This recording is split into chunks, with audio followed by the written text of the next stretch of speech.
పెళ్లి చేసుకున్నారు, సత్యనారాయణ వ్రతం చేస్తారు. ఏ కొత్త విషయాన్ని జీవితంలో అనుసంధానం చేసుకున్నా సత్యనారాయణ వ్రతం చేస్తూ ఉంటారు.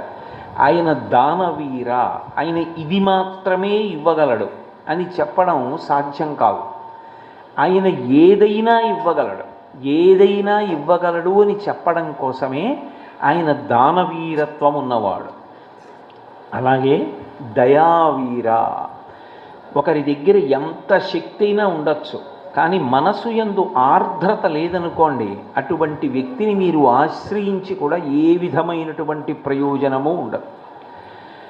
ఎందుచేత అంటే భస్మహవ్యములు అంటుంటారు పోతన గారు భాగవతంలో. హోమం అంతా పూర్తయిపోయి పూర్ణాహుతి కూడా అయిపోయిన తర్వాత అందులో బూది మిగిలిపోయిన తర్వాత అప్పుడు వెళ్ళి మళ్ళీ ఓం నమో నారాయణాయ స్వాహ అంటూ నేను హవ్యం వేస్తానంటే అది ఎలా ఉపయోగపడుతుంది?